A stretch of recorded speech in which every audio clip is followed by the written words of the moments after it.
I made the mistake of getting back into War Thunder recently, and I was already baffled by its monetization scheme, but I'm now even more baffled.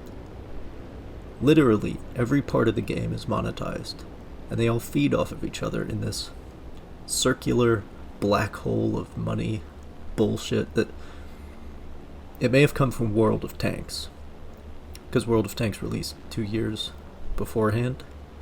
It may have set this dumb precedent for the mobile game type monetization in all these games, but I don't know. I've played World of Tanks. I've played World of Warships. I've even played World of Warplanes, which nobody plays. I've spent money on World of Tanks. I got the Battle Pass or the premium account or something. It is a while ago. I've also spent money on War Thunder. Probably $150 or so over several years, but I'm not sure, which is part of the problem. I've got 1,200 hours in War Thunder, so I'm okay with having spent money on it, but what I'm not okay with is when a game has so many amazing things about it that make me want to love it to death, but it's rotting from the core due to a chronically abusive monetization scheme. Abusive to the players, I mean. You know, the people who love the fuck out of being able to fly planes and drive tanks and blow shit up, and they just want to have a good time playing the game, and you decide to abuse that love instead of meeting it. Now, I want to quickly say that I have no idea what the past or present rhetoric from outlets on YouTube or elsewhere is about this. I don't really follow War Thunder content of any kind, so I'm going in blind as to what creators and players and the developers may have said about any of this. All I know is that War Thunder is made by people from Hungary or Russia or someplace, and that a lot of people enjoy the game, but also get toxic about it pretty often for reasons we'll get into. Although I'm actually surprised sometimes by how positive the community is, that it isn't more toxic with the dumb bullshit that I want to talk about. Anyway, but yeah, I've never heard anybody say what I'm saying now, but I don't follow the War Thunder content, so I guess I wouldn't know. So anyway, you get into the game, which is, it's free to play, by the way, and you are confronted with a world of possibilities. You can browse the very wide selection of playable vehicles and see which country you might prefer to play as. You can queue up some games in bottom rank and see if you prefer getting one shot on the ground or in the air or on the water. I enjoyed flying around and hitting, but never killing the plane in front of me with the 7.62 reserve plane bullets. And I like naval battles too, but the tanks are like too tactical for my brain, I guess. But anyway, you're having a good time, right? Maybe you have friends with you like I did, and you start interacting with the economy. Now, you know there's a premium currency because you've played a video game before. Unless War Thunder's the first video game you've played, in which case, God have mercy on your soul. And you start getting your research points and your coinage. I believe it's silver lions is the technical term. And you start researching and buying the things in the research tree for the country and vehicle type that you wanted to try. And you start getting new stuff to play with, and it's like the starting stuff, but better because it's from the same country and the same category of vehicles. It's new vehicles that are more effective. But your enemies also get better because it's a PvP game with tier-based matchmaking. So it matchmakes based on the highest rated vehicle you have equipped. And you won't ever get anyone more than 1.0 rating above that in your match.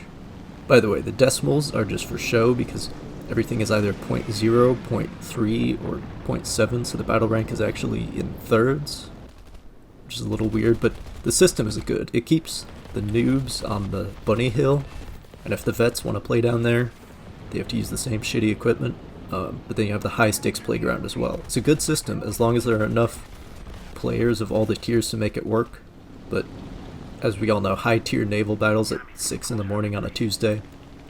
It can take like 12 minutes, you know. But regardless, we're doing good so far. We're researching the vehicles that we may faintly remember from the history of our favorite country. And it only takes like 3 decent battles of research points to get a new one. Eventually it starts taking 4 or 5 battles, but that's okay as long as we're having fun.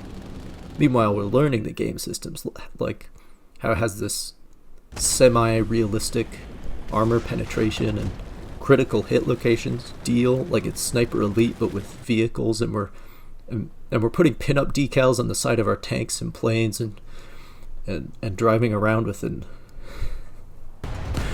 AA truck shooting armor-piercing 50 cals at the other tanks. It's all good history.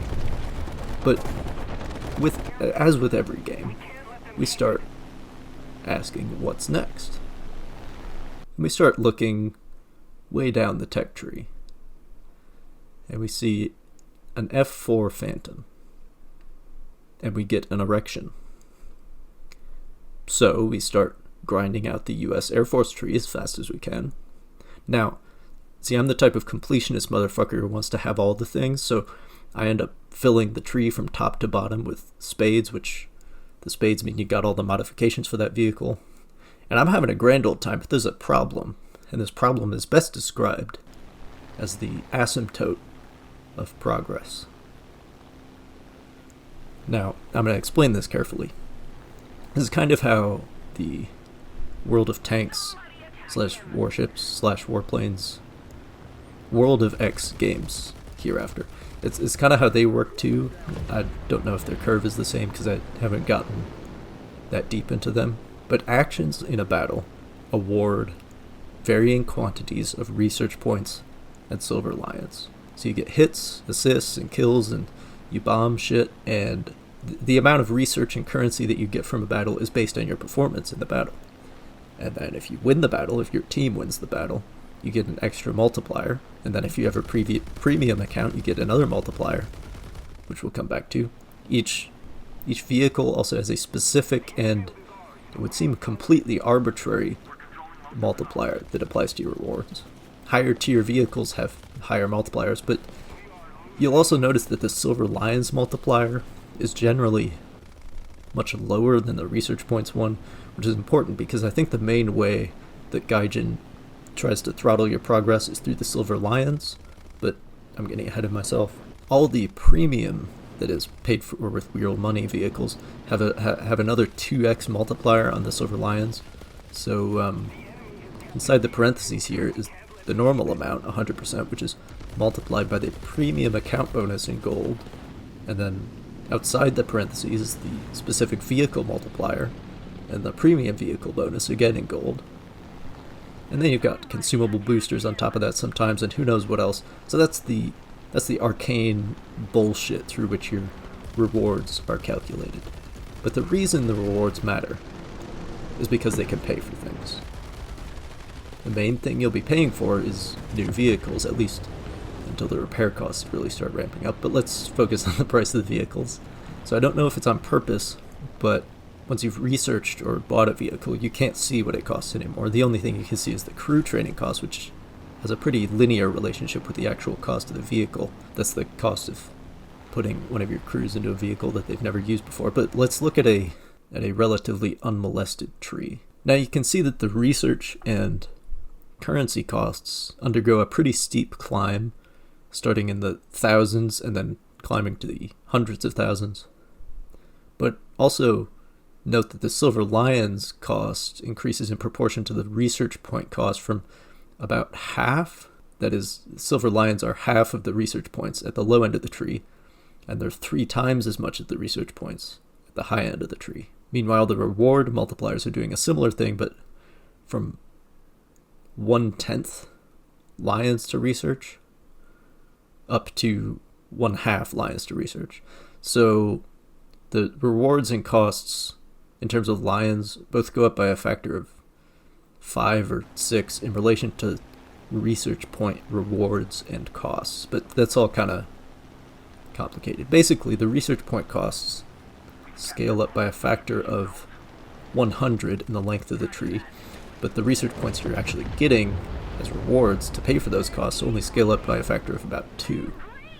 Meanwhile, the Silver Lions costs get multiplied by 1,000, while the Silver Lions rewards only get multiplied by 10.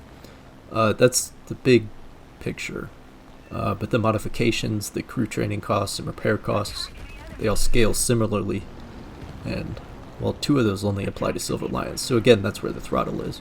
So if you want to move up, or down, because the trees in this game go down for some reason. If you want to move up the trees in War Thunder, you're going to find yourself slowing down. And slowing down. And slowing down. You know, once it took 5 decent battles to research a new vehicle, but now it takes 20 or 30. And this is what I have called the Asymptote of Progress. They've made it look like, you know, with the higher tier vehicles you do better and you get more money, which you do, but it's not enough to offset the ridiculous curve of the costs. And it's not like you can actually do better because you're going up against people who are paired to your level. And in fact, you do worse because your repair costs are more. So you're approaching infinity on the axis of time and eventually money invested. And you're reaching a point where the progress you're making is infinitesimal in the context of the larger goal. Once you find out about this asymptote, you can quit. But the dumb motherfuckers like me keep coming back, even months later, and keep throwing time and sometimes money at an ever-growing wall of cost because we were away for long enough to forget how hungry the monster is. Now, you can buy a premium account, which is a thing in the World of X games as well. It costs basically $100 per year, and gives you a bonus in research points and Silver Lions awarded. And once again, the Silver Lions get the shorter end of the stick, only a 50% bonus, and the research points are 100%. So basically, the premium account means that the asymptote kicks in at the end of rank 4 instead of at the end of rank 3, depending on your tolerance and available playtime. The asymptote has a different flavor this time as well, because you're going to start researching more things than your Silver Lions can pay for, especially if you haven't figured out how to deal with repair costs.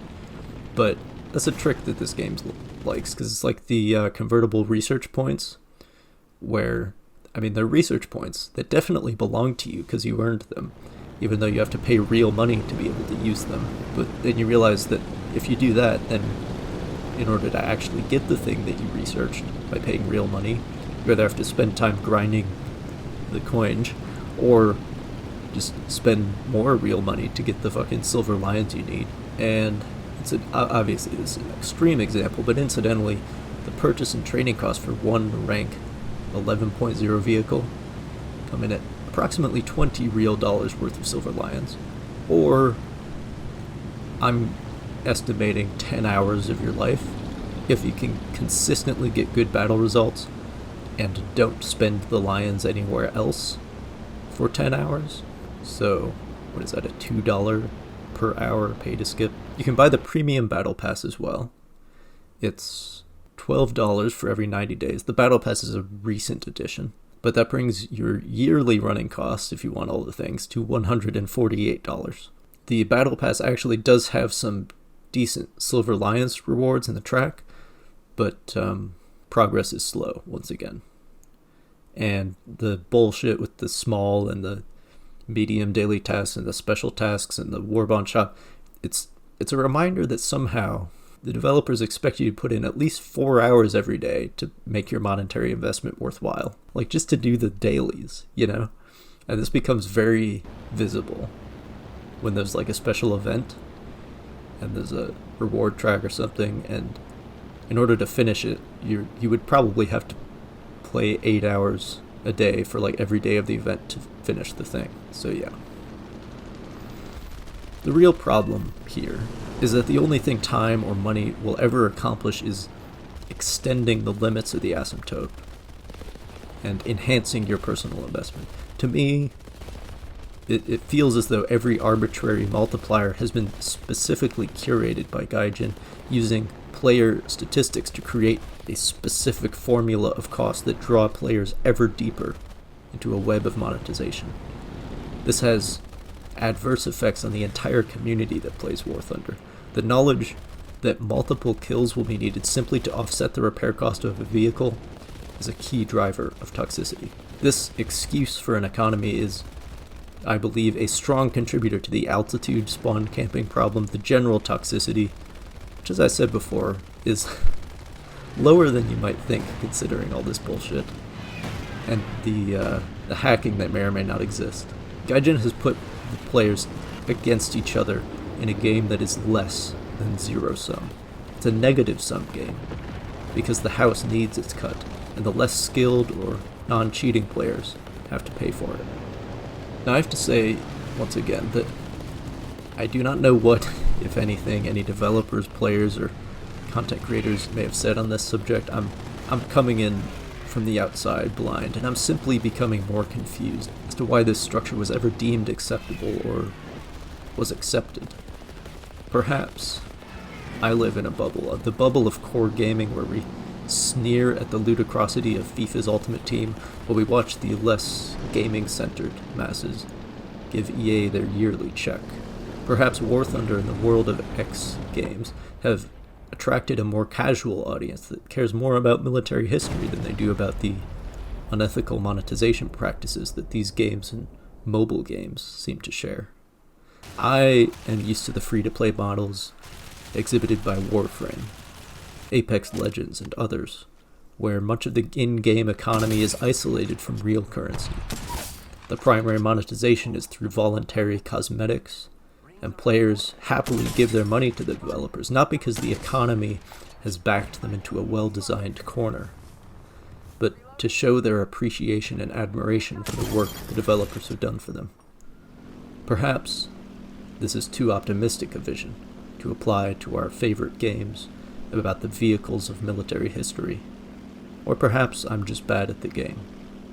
But I think that War Thunder's monetization is entangling with, corrupting, and leeching off of its in-game economy in an inappropriate, unethical, and unacceptable way. I love War Thunder. Nowhere else can I get the fix that it provides. Seeing the vehicles that shaped the past in motion once again in a virtual space is a truly beautiful thing. That is what makes this so frustrating. War Thunder is an extremely good game from a mechanical standpoint.